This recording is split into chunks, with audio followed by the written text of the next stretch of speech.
अस्सलाम वालेकुम। कैसे हैं बच्चे आप लोग?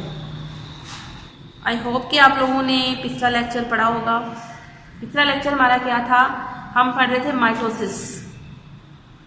आप लोग जब तक पिछला लेक्चर नहीं पढ़ेंगे अगले लेक्चर की बिल्कुल समझ में नहीं आएगी। तो माइटोसिस पढ़ रहे थे, वो कंप्लीट नहीं हुआ था। हमने जस्ट माइटोसिस की पहली फेज पढ़ी थी। ठीक है, माइटोसिस की मेन 2 फेजेस बताई थी मैंने आप लोगों को। और पहली फेज का नाम क्या है? कैरियोकाइनेसिस। और दूसरी का नाम क्या है? साइटोकाइनेसिस। अब जो कैरियोकाइनेसिस है उसकी न्यूक्लियस की डिवीजन जो है वो 4 फेजेस में कंप्लीट होती है। तो फेजेस ऑफ माइटोसिस मीन यहाँ माइटोसिस की जगह आप कैरियोकाइनेसिस भी लिख सकते हैं, क्योंकि कैरियोकाइनेसिस ही बनता है। ठीक है, ये माइटोसिस की एक फेज है कैरियोकाइनेसिस। उसकी 4 फर्दर फेजेस हैं।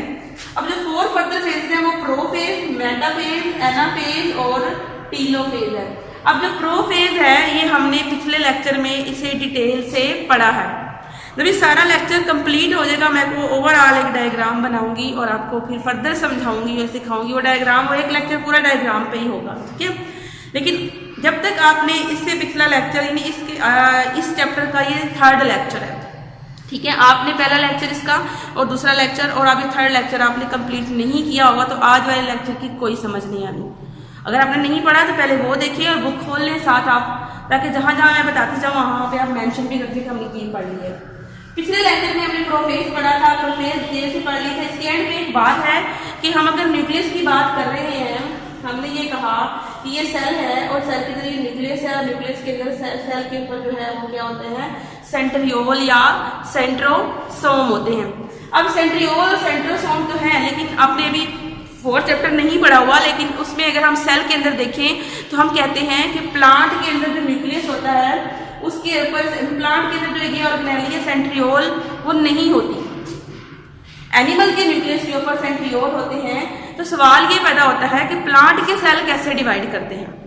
कि उनके तो बहुत सारे वैक्यूल होते हैं, हाईली वैक्यूलेटेड होते हैं, तो उनके सेंट्रियोल तो नहीं है। उन्होंने डिवाइड करना और सेंट्रियोल के लिए पिछले लेक्चर में देखिएगा कि हमने पढ़ा था कि सेंट्रियोल माइटोटिक अपरेटस बनाते हैं। अब माइटोटिक अपरेटस ही नहीं बनेगा तो कैसे डिवीजन होगी? तो यहाँ पे आपको ये सवाल आ सकता है कि हाईली वैक्यूलेटेड या हाईली वैक्यूलेटेड प्लांट, यानी वो प्लांट जिनमें वैक्यूल होते हैं, वैक्यूल तो प्लांट में होते ही हैं लेकिन ज्यादा वैक्यूल होते हैं, तो उनमें सेंट्रियोल ही नहीं होते, तो वो स्पिंडल फाइबर कैसे बनाता है? इस सवाल अब हमने यहाँ पे लिख लें। पेज नंबर 89 पे देखिएगा, ये 89 पेज है। ठीक है, इसके बिल्कुल लास्ट पैराग्राफ के ऊपर आप यहाँ क्वेश्चन बनाएं कि how vacuolated plant form spindle fibre during mitosis. Mitosis के दौरान जो है ये स्पिंडल फाइबर कैसे बनाते हैं? तो वो आपका जवाब यहाँ लिखा हुआ है कि इसके अंदर खास किस्म की प्रोटीन होती हैं जो क्या करती हैं? एग्रीगेट होती हैं, ट्यूबुलन प्रोटीन। तो स्पिंडल फाइबर ट्यूबुलन प्रोटीन से बनते हैं। अब वो ट्यूबुलन प्रोटीन इकट्ठी होती हैं और वही माइक्रो ट्यूब्यूल, ये जो यहाँ से निकल रहे हैं स्पिंडल फाइबर, वही स्पिंडल फाइबर बना के वो पूरा सेट। याद आया आप लोगों को? ये मैंने पीछे वाले लेक्चर में आपको समझाया था। ठीक है, कि स्पिंडल फाइबर बनेंगे, ये तो सेंट्रियोल से बन रहे हैं, लेकिन जाहिर बात है वैक्यूल में प्लांट में सेंट्रियोल नहीं है। सेंट्रियोल की जगह खुद ब खुद ये स्पिंडल फाइबर ट्यूबुलन प्रोटीन में उसी जगह से बनना शुरू हो जाएंगे और ये लंबे होंगे। ठीक है, और लंबे होकर क्या बनाएंगे? माइटोटिक स्पिंडल यानी माइटोटिक अपरेटस बनाएंगे। तो ये तो होगी प्रोफेज कंप्लीट। ठीक है, अब हमने अगली जो फेज पढ़नी है वो हमारे पास है मेटाफेज। ठीक है, डायग्राम आप देखिए मेटाफेज की, मैं यहाँ बनाती हूँ। ये मेटाफेज की डायग्राम बनाने लगी हूँ। अलग अलग मैं डायग्राम आपको सारी फेजेस की सिखा रही हूँ। जब ये सारी फेजेस कंप्लीट हो जाएगी तो एक लेक्चर सिर्फ और सिर्फ सारी डायग्राम को मजीद एलेबोरेट करने के लिए, और उस वक्त फिर सारी माइटोसिस को मैं मजीद आपको रिव्यू दूंगी। ठीक है, अब यहाँ पे हमारे पास सेल है। अब सेल जो है वो यहाँ थोड़ा बड़ा बना लेते हैं। ठीक है, अब सेल जो है इसके अंदर जो माइटोटिक अपरेटस बना था, माइटोटिक स्पिंडल बना था, वो सेल के सेंट्रल पोजीशन पे आ जाएगा।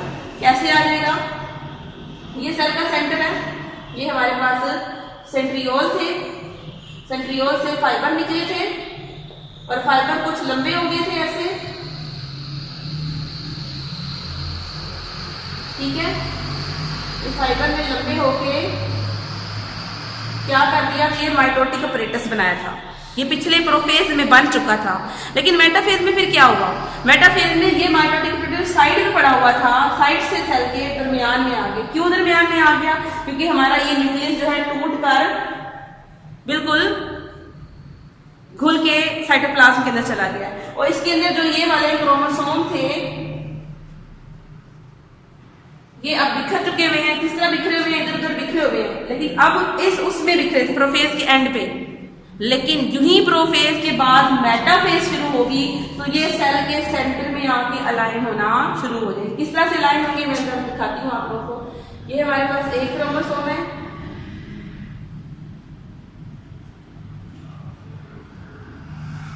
अब देखिएगा इसकी इस तरह से लाइन होना है कि एक तरफ एक और दूसरी तरफ दूसरा। अब कैसे? ये जो मैंने ये वाले बनाए हैं इसमें कुछ जो फाइबर्स है ना उन्हें हम कहते हैं काइनेटोकोर स्पिंडल फाइबर, ठीक है। ये वाले कहलाएंगे काइनेटोकोर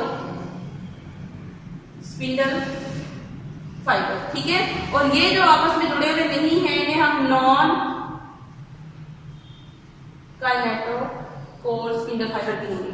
अब इस काइनेटोकोर स्पिंडल फाइबर है ये क्या करेंगे? आपको पता है ना यहाँ पे सेंट्रोमेयर था और यहाँ पे काइनेटोकोर प्रोटीन है, तो ये काइनेटोकोर स्पिंडल फाइबर इस वाले साइड के प्रोटीन को इधर आके इस पोल से जोड़ देगा, और इस तरफ वाला ये नहीं है कि सारी एक ही रस्सी, यानी हमारे पास दरमियान में एक चीज है तो आप एक रस्सी इधर से जोड़े और एक रस्सी इधर से जोड़े, ठीक है। आपने एक ही रस्सी से दोनों साइडों से नहीं जोड़ा हुआ। इसी तरह से क्रोमोसोम के जो फाइबर आ रहे हैं एक साइड से जुड़ेगा, दूसरा दूसरी साइड से जुड़ेगा। अब जो हमारे पास मैंने 3 लिए थे ना तो मैं तीनों को यहाँ अरेंज करूंगी। सेंट्रोमेयर, ये काइनेटोकोर और ये इसका काइनेटोकोर वैसे हाईलाइट कर रही हूं, ठीक हो गया।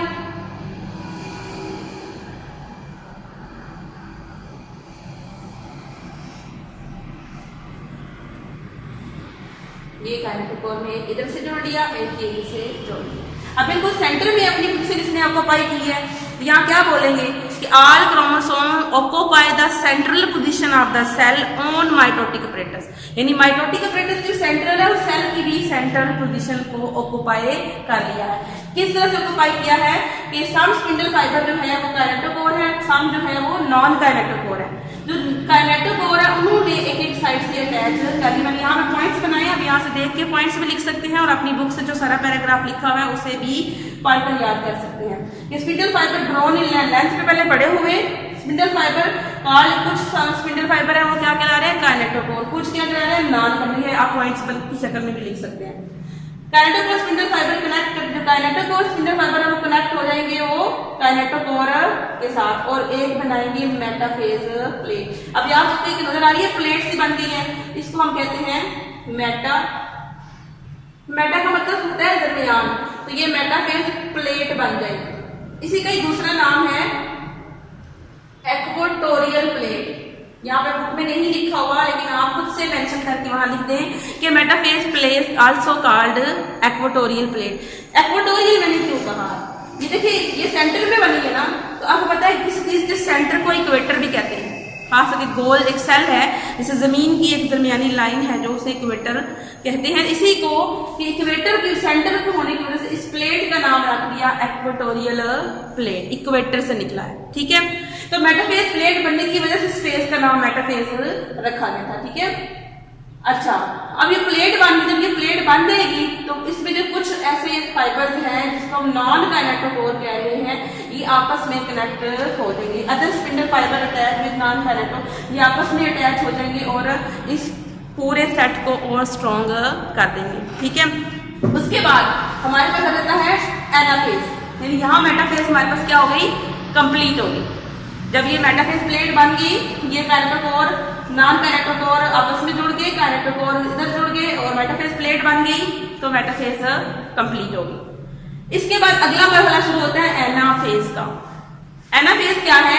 अब यहाँ पे क्या होगा कि ये जो क्रोमोसोम जो इस तरफ अटैच हुए थे वो इस पोल वाले इसको इधर खींचेंगे और उस पोल वाले इसको इधर खींचेंगे। आपने दो चीजें जोड़ी हुई हैं, मार्कर नहीं हो। चलो ऐसे समझ के ये दो चीजें जुड़ी हुई हैं, ठीक है। अब ये जुड़ी हुई है तो इधर वाला जो जोड़ा हुआ था आपने उसको इस तरफ खींचा और दूसरे वाले को आपने इस तरफ खींचा, जिससे क्या हुआ कि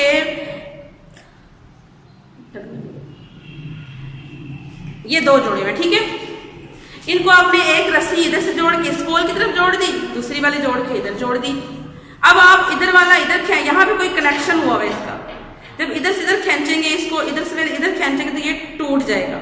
जब टूटेगा तो इधर वाला इधर जाएगा और इधर वाला इधर जाएगा। बिल्कुल ऐसे ही देखिएगा यहाँ पे कि जब इधर से इधर खींचेंगे तो ये जो दरमियान में सेंट्रोमेयर था ना, जो कनेक्शन था जिनकी वजह से ये जुड़े हुए थे, उसको कह दिया ब्रेक डाउन, वो टूट गया। जब टूटेगा तो मैं यहाँ दोबारा ड्रॉ करती हूँ, ये कुछ इस तरह से, ये हमारे पास स्पिंडल फाइबर, ये हमारे पास काइनेटिक और स्पिंडल फाइबर। अब जरा यहाँ देखें कि हमारे पास जब ये टूटेगा तो ये एक साइड पे एक क्रोमोसोम रहने देगा, दूसरी साइड पे दूसरा क्रोमोसोम रहने देगा। अब ये अलग अलग क्रोमैटिड बन गए, इनका जो बॉन्ड था ये टूट गया है। तो अब जाहिर है कुछ चीज खींच, इधर से ये इसको इस तरफ खींच रहा है, ये इसको इस तरफ खींच रहा है, तो ये खींचते हुए में ऐसे दिखाई देंगे, जैसे मुड़े हुए हैं। जब खींच तो रहे हैं तो ये सीधा नहीं दिखाई देगा बल्कि खिंचता हुआ दिखाई देगा। ये इसका सेंट्रोमेयर था, ये इधर की तरफ खींचेगा और ये वाला खिंचता हुआ दिखाई देगा, ये वाला, ठीक है। अब आगे क्या होगा, दूसरे वाला भी टूट गया, ये भी ऐसे ही खिंचता हुआ आपको दिखाई देगा। इसी तरह से